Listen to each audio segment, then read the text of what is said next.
Olá, boa noite. No boletim de hoje vamos falar de educação em tempos de pandemia.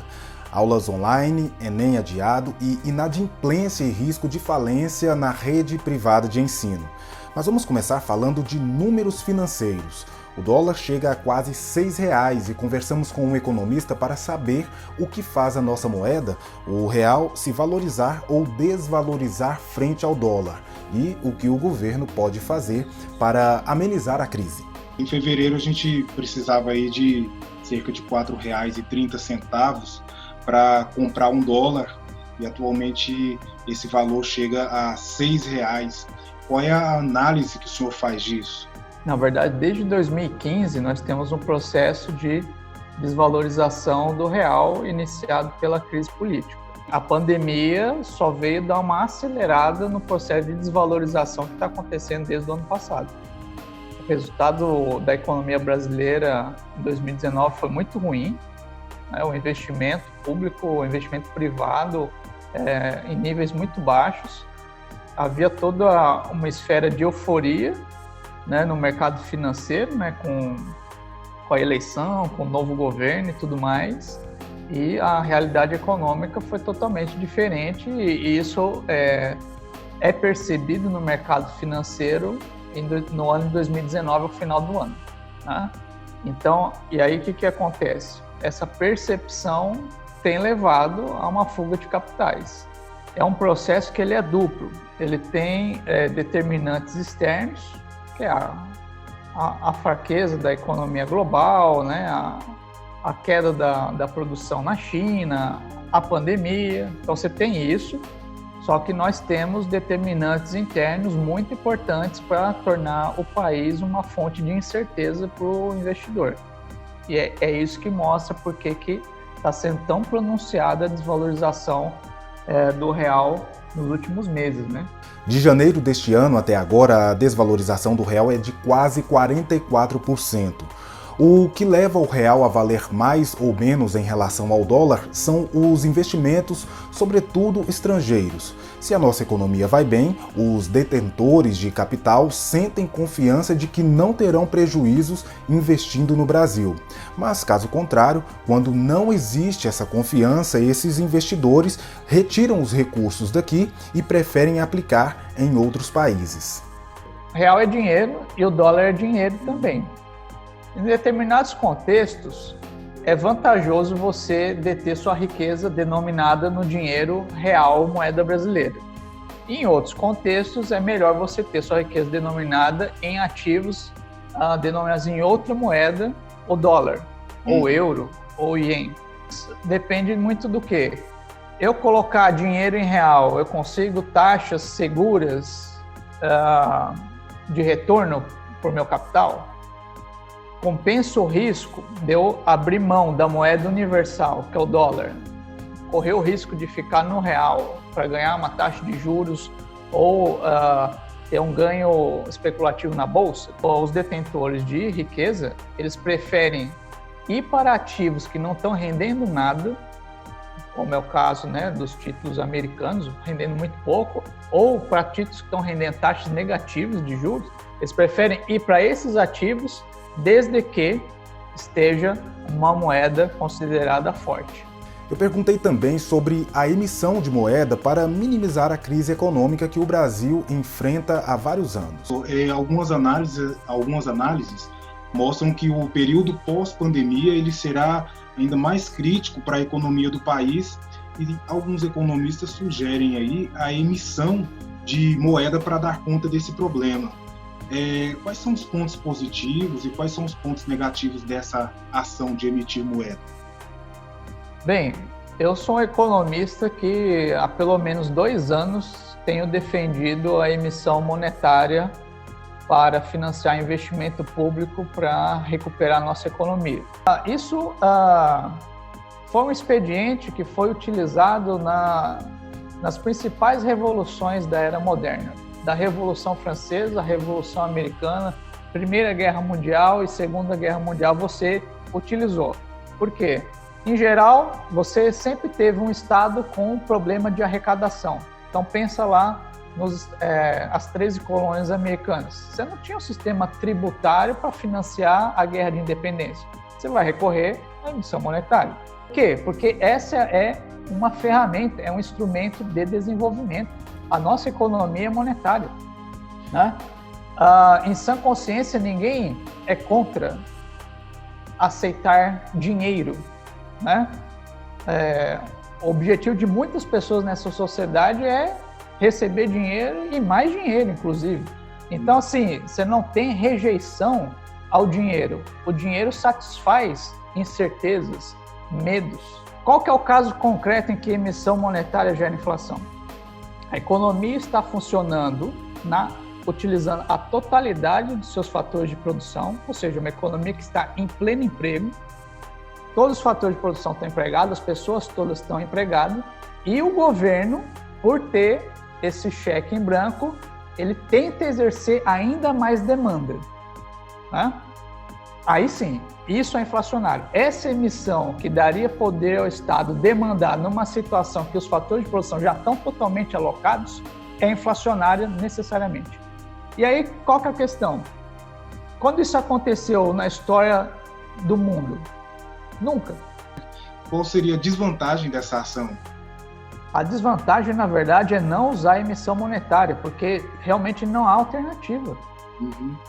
Alternativa, aumentar tributo. Nós estamos abrindo mão de tributar porque a economia está muito fraca. Hoje a gente tem que mexer em tributação por uma questão de desigualdade, mas não por questão arrecadatória. Então isso está fora de questão. A segunda opção é recorrer a endividamento público.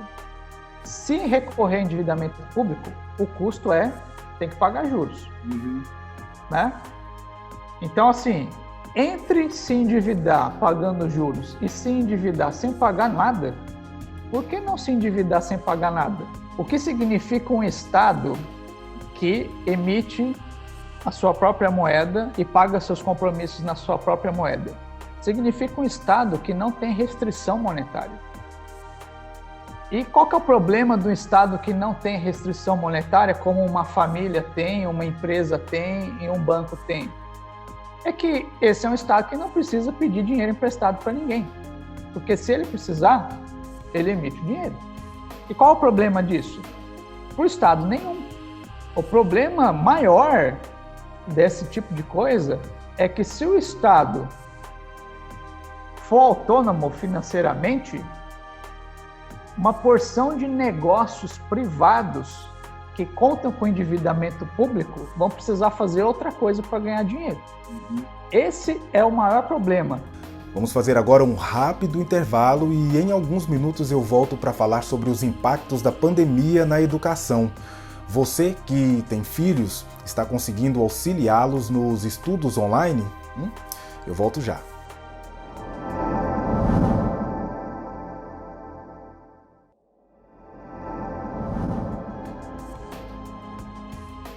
Uma parceria entre a Faculdade de Farmácia da UFG e a Loja Maçônica, junto também com a Polícia Rodoviária Federal, entregou cerca de 1.500 frascos de álcool glicerinado para caminhoneiros e motoristas que passaram pela BR-153 no fim da última semana.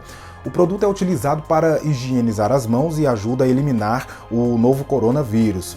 A Loja Maçônica foi responsável pelas embalagens e matéria-prima para a produção do produto, e os alunos da pós-graduação em farmácia utilizaram o Laboratório de Pesquisa, Desenvolvimento e Inovação de Bioprodutos para a produção.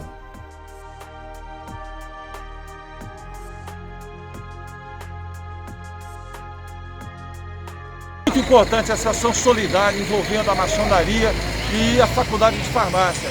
É um papel fundamental para que nós possamos combater a disseminação do coronavírus. O motorista trafega pelo país inteiro. A própria polícia tem um contato direto, constante com esse profissional. É uma forma de preservar a saúde de todos. Com a pandemia provocada pelo novo coronavírus, diversos setores da sociedade estão com suas atividades suspensas há pelo menos 60 dias. Os estabelecimentos de ensino estão entre esses setores e a crise pode impedir que algumas escolas retomem as atividades quando o isolamento acabar.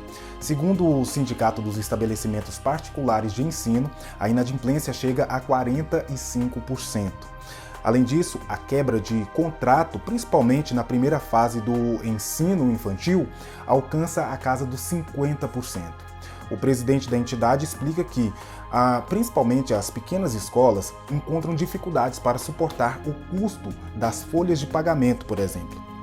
Apesar do BNDES disponibilizar uma linha de crédito com juros baixos, o acesso a esses recursos não tem sido fácil. Para quem paga o FIES, o Ministério da Educação autorizou a suspensão do pagamento de parcelas do Programa de Financiamento Estudantil.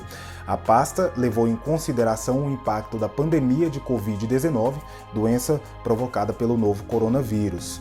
A decisão, que foi publicada no Diário Oficial de segunda-feira, vale para contratos que estavam em dia quando foi declarado o estado de calamidade pública no dia 20 de março.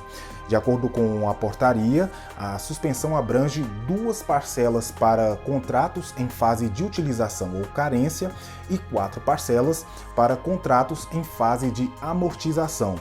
As parcelas na fase de utilização ou carência referem-se aos juros pagos nos financiamentos formalizados até o segundo semestre de 2019. Já as parcelas de amortização são os valores da prestação a ser paga pelo estudante financiado após a conclusão do curso. Não serão cobrados juros ou multas por atraso de pagamento. E olha só, o prazo para inscrição para o Enem foi prorrogado até às 11h59 da noite desta quarta-feira e mais de 5,5 milhões de estudantes já se inscreveram nesse exame, que possibilita o ingresso em universidades públicas e particulares do país.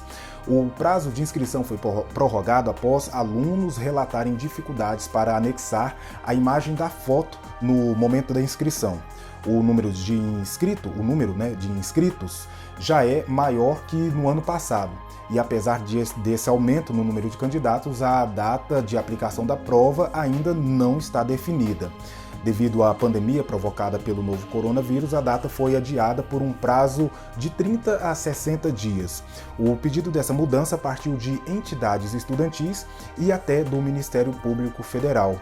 Como as aulas presenciais estão suspensas, uma parte dos alunos, principalmente de escolas públicas, não conseguem acessar as aulas online e ficariam prejudicados para fazer as provas. E olha só, por falar em aula online, as estratégias de ensino à distância adotadas durante a pandemia de Covid-19 escancararam as desigualdades e colocaram desafios, para não dizer obstáculos, para que muitos estudantes consigam estudar. Com o coronavírus, esta pandemia, restrição social, não há como estarmos em sala de aula, em nossas salas de aula. Falando aqui de um Brasil que sabemos, infelizmente, historicamente desigual. Desigualdade esta que aguça, que potencializa os percalços na educação, dos 500 anos de educação, de uma educação desigual. Para se ter internet, tem que ter, antes de tudo, luz, sim, energia elétrica. E de norte a sul, leste a oeste do Brasil, nós não temos luz em todos os lugares. Nesses 60 dias em que eu tenho estado em contato pelos meus vídeos e assim me aproximando de norte a sul, leste a oeste do Brasil, tenho tido contato com as mais diferenças de procedimentos e soluções que os professores e as professoras têm tido. Enquanto ações políticas que não ocorrem, ou que ocorrem em tempo de percalços, e não num olhar mais macro para o Brasil, que tão macro é, nós temos professores e professoras que estão desbravando, reinventando, redescobrindo as ações dentro da rede. A professora Fernanda Cunha também reconheceu as dificuldades que todos passam nesse processo de ensino online. Uma dificuldade que começa no professor, que precisa adequar-se a essa nova realidade e aprender a dominar as ferramentas digitais, e chega aos pais e alunos. mas nós estamos chegando a este Brasil desigual, a este aluno que não tem, a esta aluna que não tem internet, ao professor, à professora que não tem a experiência do processo de aprendizagem, de ensinar pelas mídias digitais. Estamos todos juntos procedendo ao acontecimento da educação. E como esse desafio é também dos pais, Gláucia Vieira conta como tem sido essa experiência. Ela tem 2 crianças, uma delas precisa de acompanhamento especial. Quando me perguntam quais são os principais desafios desses 60 dias de educação à distância, 3 desafios se mostraram para mim nesses dias. O primeiro desafio está em relação ao fato de os dois, estarem em turmas diferentes e por isso eu ter que adequar tempo para eles. Outro desafio é a questão tecnológica. Nenhum dos dois, e especialmente o Nicolas, pelas suas necessidades especiais, tem lidado bem com o fato de ver do outro lado da tela a professora e algumas vezes também os coleguinhas. Eles sentem falta e não se acostumaram ainda a ter essas aulas apenas por vídeo. Por fim, eu acho que a minha formação não é adequada para acompanhar os meus 2 filhos nesse processo de alfabetização em que eles estão. Eu não tenho formação em pedagogia e eu sinto que nem sempre eu consigo suprir as necessidades de ambos, e especialmente do Nicolas, que tem necessidades especiais, tem dificuldades de aprendizagem. E quem também precisou se adaptar foi o Cursinho Federal de Goiás, o projeto que oferece aulas para alunos do ensino médio que querem prestar o Enem também buscou alternativas nesse período de isolamento social. Bom, nós estávamos preparados para a aula presencial e nós nos vimos na necessidade de ter que parar com as aulas presenciais para poder dar continuidade via online. Então, nós criamos uma plataforma recentemente, que é o site do Cursinho Federal. Anteriormente, essa plataforma ela não existia. O que existia era envio de conteúdos para os alunos, via WhatsApp, os alunos tiravam as dúvidas via uma live nos Instagrams. Não posso afirmar que realmente com o lançamento dessa plataforma ela vai ser eficaz para o aprendizado dos alunos, uma vez que nós estamos lidando com alunos de escola pública, de baixa renda, que já têm uma dificuldade no déficit do ensino médio. Mas nós esperamos que, pelo menos que com essa plataforma, essa dificuldade ela seja amenizada. O Cursinho Federal de Goiás tem ajudado muita gente a entrar no ensino superior. E olha só, aproveitando o assunto, se você quer entrar na UFG, mas ainda tem dúvidas, de 15 a 19 de junho, a TV UFG transmite o Espaço das Profissões Online, evento que vai falar sobre todos os cursos da UFG e também vai tirar dúvidas e responder perguntas ao vivo. Vale a pena ficar ligado na programação e acompanhar, viu? E continuando, como forma de diminuir a distância e facilitar o acesso dos alunos aos conteúdos produzidos para a plataforma Conexão Escola, a Secretaria Municipal de Educação fechou parceria com a TV UFG para exibição de conteúdos didáticos. A programação está dividida em 3 horários para atender às diferentes fases de ensino. Às 14h será exibido o conteúdo da educação infantil. Às 14h30 teremos conteúdo para o ensino fundamental. E à noite, às 19h30, é a vez dos estudantes do EJA, Ensino para Adolescentes, Jovens e Adultos. Os conteúdos serão exibidos até que as aulas presenciais sejam retomadas. E vamos terminar com uma história interessante. uma história escrita por mãos de diferentes escritores que na verdade são estudantes, aposentados, comerciantes, pessoas que moram em Aparecida de Goiânia e por meio da internet estão contando a história de sua cidade. A ideia começou com as escritoras Dani Brito e Ironita de Mota e agora conta com a colaboração de qualquer pessoa que queira continuar a história.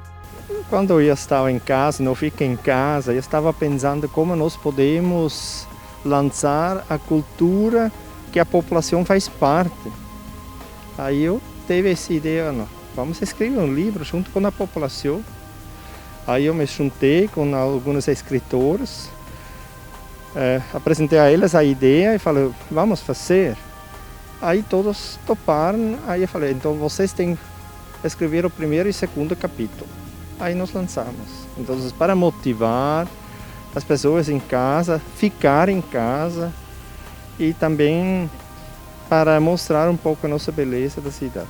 Esse projeto pelas ruas de Aparecida, ele traz a possibilidade tanto do escritor apresentar o seu trabalho, né, como a gente iniciou o livro, e também traz esse contato com o leitor, aspirante a escritor, uma pessoa comum que apenas deseja também escrever um capítulo. Então eu acho que é algo muito importante para a cultura de Aparecida e para essa interação entre a população. O livro é escrito pela internet. No site pelasruas.info, as pessoas podem ler os capítulos que já existem e continuar a escrevê-la. Mas é preciso seguir alguns critérios para que a história seja publicada. Bom, um dos principais critérios é que a história esteja realmente linkada com os capítulos anteriores. Porque às vezes a pessoa lê só um pedacinho, né, e não consegue compreender o que está acontecendo. Então, além disso, tem 2 palavras que a comissão sempre escolhe para que sejam usadas no capítulo seguinte. E também a gente vê se tem, se traz alguma surpresa, se traz algo que vá realmente entreter o leitor. Assim eu me despeço de você desejando um bom restinho de semana, lembrando que, se possível, fique em casa, aproveite esse clima gostoso que tem feito nos últimos dias, mas se for sair, use máscaras e higienize bem as mãos para se proteger contra o coronavírus. Olha só, um último recado rapidinho antes dos créditos finais. UFG Solidária, juntos doando para quem precisa, é a nossa campanha do bem que tem levado alimentos para centenas e centenas de famílias. Eu te convido a participar dessa corrente. Entre no site da UFG, clique no banner e tenha todas as informações. Um abraço, tchau, tchau.